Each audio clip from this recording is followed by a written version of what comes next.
রামের ধ্বনি দেবো একটু, জয় শ্রীরামের ধ্বনি। আপনারা যে কত যুবক বসে আছেন আমার মতো 31-32 বছর, 40-এর নিচে, শুধু আমার বৃদ্ধ বাবাজি দাদু ভাইরা বাদ দিয়ে যদি যুবক কটা গলা ছেড়ে আওয়াজ দেয়, এই জমিন কেঁপে উঠবে ইনশাআল্লাহ। আল্লাহ তাআলা বলেন কালিমাতুল্লাহি হিয়াল উলিয়া, সারা পৃথিবীতে যত ধ্বনি আছে কালিমা আছে, সবথেকে উচ্চাঙ্গের ধ্বনি ও কালিমা হলো আল্লাহর ধ্বনি, আল্লাহর কালিমা। জোরে বলেন না সুবহানাল্লাহ। এর চেয়ে বড় ধ্বনি আর কার না, কোন পীরের ধ্বনি না, কোন আলেমের ধ্বনি না, কার ধ্বনি? সবচেয়ে বড় ধ্বনি কার? আল্লাহ। আল্লাহু আকবার বলতে গিয়ে যদি স্ট্রোক করে মারা যায়, এই মৃত্যুটা ভালো হবে না খারাপ হবে বাবাজি? ভালো না? কোথায় কোন ভাগাড়ে মৃত্যু হবে আমরা কেউ জানি না। বিআই আরজিন তামুত, কোথায় কোন জমিনে কিভাবে মৃত্যু হবে একমাত্র আল্লাহ তাআলা জানেন। তো যদি আল্লাহ নামের তাকবীর দিতে গিয়ে মারা যায়, মরতে তো একদিন হবে। এইটুকু তো নিজেকে ভাগ্যবান বলে মনে করবো যে আল্লাহ নামের ধ্বনি দিতে গিয়ে জীবন চলে গেছে। এজন্য আল্লাহ নামের ধ্বনিতে কৃপণতা নয়, সকলে আমার দাদু ভাই এবং আমার যুবক ভাইরা, আমার দাদারা সবাই তাকবীর দেন, নারায়ে তাকবীর। সবে 30% ব্যাটারি চার্জ উঠেছে, এখনো শীত পড়েনি ভালো ভালো। আরো জোরে নারায়ে তাকবীর। একটা জবান যদি আল্লাহর ধ্বনি বন্ধ থাকে, তো ওই জবানে আল্লাহ যে কি দেবেন আল্লাহ ছাড়া কেউ জানে না। আল্লাহর ধ্বনিতে কৃপণতা করবেন না, আল্লাহর ধ্বনি জোরে দেবেন, নারায়ে তাকবীর। আলহামদুলিল্লাহ, আল্লাহর আরশ কেঁপে উঠবে। আর নন মুসলিম যারা, আমাদের শত্রু যারা পৃথিবীতে, ভারতে, এই আওয়াজ শুনলে ওরা থমকে দাঁড়াবে। এই মুসলমানেরা এক আছে, ওদের সাথে পাঙ্গা নিবি না। ওরা ভিতরে ভিতরে তবলিগ, আহলে হাদিস, ফুরফুরা যা হয় হোক, সুন্নি, আজান গাছি, কাদরিয়া, চিশতিয়া, কিন্তু আসলে ওরা এক। কারণ আমাদের কিচ্ছু নাই, আছে একটা, সেটা হলো আল্লাহর ধ্বনি আছে। এই আল্লাহ দিত ক্ষমতা আমাদের আছে না নাই?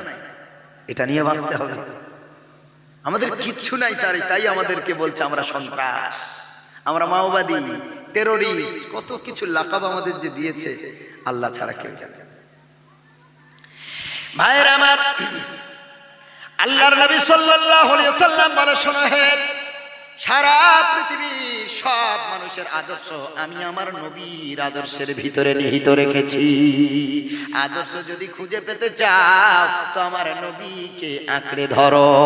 মা আতাকুমুর রাসূলু ফাখুযুহু ওয়া মা নাহাকুম আনহু ফান্তাহু।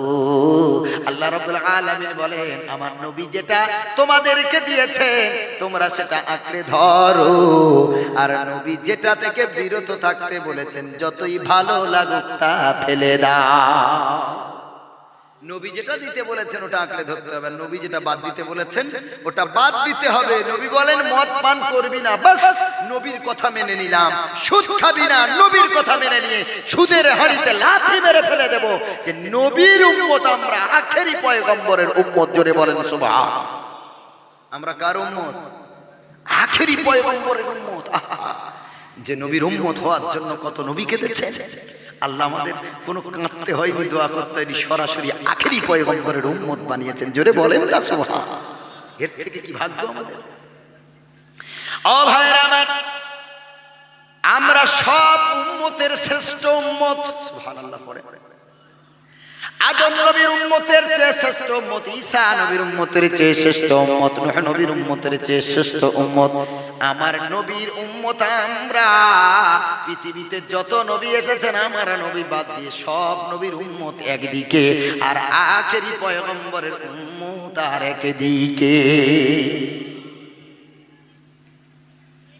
কোরআন বলছে সূরা বাকারার ভিতরে আল্লাহ তাআলা বলেন, وَكَذَلِكَ جَعَلْنَاكُمْ أُمَّةً وَسَطًا لِتَكُونُوا شُهَدَاءَ عَلَى النَّاسِ وَيَكُونَ الرَّسُولُ عَلَيْكُمْ شَهِيدًا। জোরে বলেন সুবহানাল্লাহ। আল্লাহ রাব্বুল আলামিন বলে, শোনো হে, জাআলনাকুম উম্মাতান ওয়াসাতান, আমি আল্লাহ এমন মধ্যম উম্মত তোমাদেরকে বানিয়েছি লিতাকুনু শুহাদা আলান নাস, আমি আল্লাহ তোমাদের এমন উম্মত বানিয়েছি তোমরা সব মানুষের জন্য সাক্ষ্যদাতা বনে যাবে।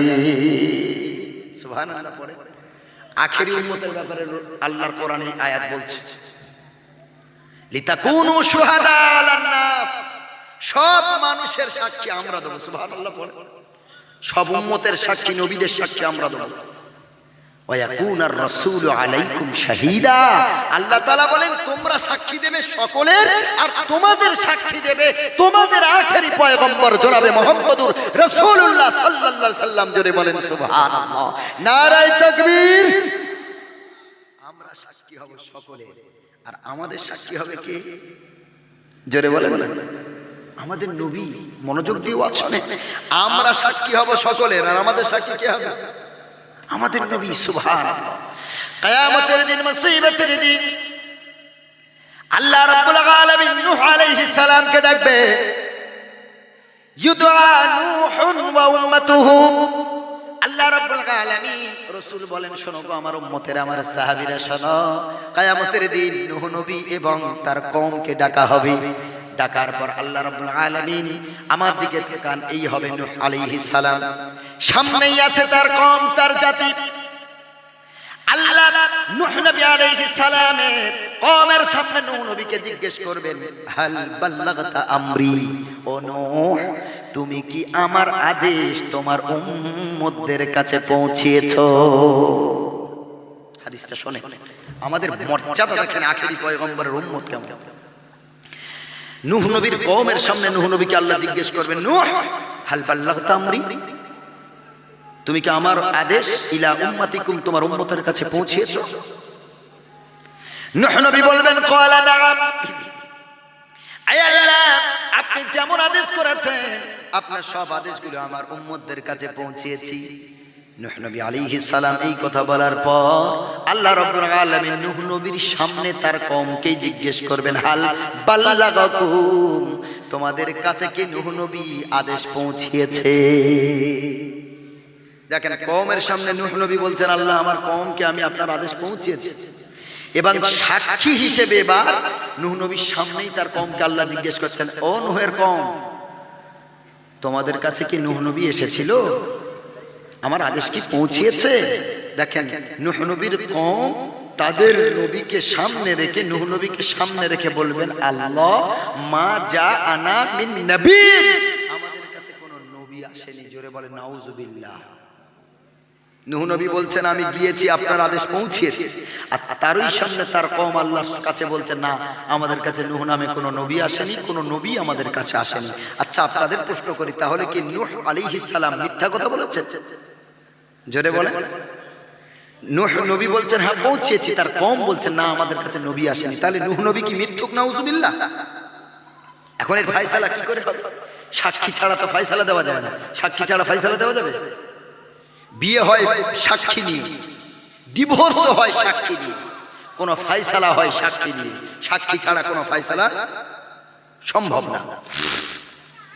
সন্দেহের ভিত্তিতে কোনো ফয়সালা হয় না, সাক্ষী লাগে, অন্তত দুটো সাক্ষী। আল্লাহ রাব্বুল আলামিন বলেন, এখন কি হবে বলো? তুমি বলছো তোমার উম্মতের কাছে তুমি দাওয়াত পৌঁছিয়েছো, তোমার উম্মত বলছে না আমাদের কাছে নূহ কোন নামে কোন নবী আসে নাই। নূহ রে মাইয়াসআলুলাক, কে তোমার মাইয়াশহাদুলাক, কে তোমার পক্ষে সাক্ষী দেবে? তোমার সাক্ষী কে গো নূহ? আজ আমি আল্লাহ সাক্ষী ছাড়া তুমি নূহ তোমার ফয়সালা আমি করতে পারবো না। নূহ নবী আলাইহিস সালাম দেখলেন উম্মত তার বিরুদ্ধে চলে গেছে, এগেইনস্টে চলে গেছে, নূহ নবীকে ইগনোর করে চলেছে। নূহ আলাইহিস সালাম আর মুখটা নিচু করে আল্লাহকে বলে, আল্লাহ আমার পক্ষে সাক্ষী দেবে মুহাম্মাদুন ওয়া উম্মাতুহু। আমি নূহ আজকে আমার কওম আমার পক্ষে সাক্ষী দেবে না গো আল্লাহ, আমার পক্ষে সাক্ষী দেবে আখেরি নবী মুহাম্মদ এবং তার উম্মত। জোরে বলেন সুবহানাল্লাহ। আমরা জীবনে নূহ নবীকে দেখলাম না, তার জীবনী পড়েছি, তার ব্যাপারে জেনেছি, হাদিসে জেনেছি, কোরআনে জেনেছি। আমরা কিয়ামতের দিন নূহ নবীর পক্ষে সাক্ষী দেব। হে মুসলমান, আমাদের সাক্ষী নিয়ে আল্লাহ ফয়সালা করে নূহ নবীকে জান্নাতের ব্যবস্থা করবে। জোরে বলেন না সুবহানাল্লাহ। তাহলে আমরা কেমন উম্মত যে আমাদের সাক্ষী ছাড়া নূহ নবী জান্নাতে যেতে পারবে না? জোরে বলেন না সুবহানাল্লাহ। কি মর্যাদা আল্লাহ আমাদের দিয়েছেন, সুবহানাল্লাহ সুবহানাল্লাহ। কি মর্যাদা দিয়েছেন আল্লাহ আমাদের। আমাদের সাক্ষী নিয়ে নবীগণ জান্নাতে যাবে, আর আমাদের আখেরি পয়গম্বর আমাদের জন্য সাক্ষ্যদাতা বেনে যাবে। সুবহানাল্লাহ।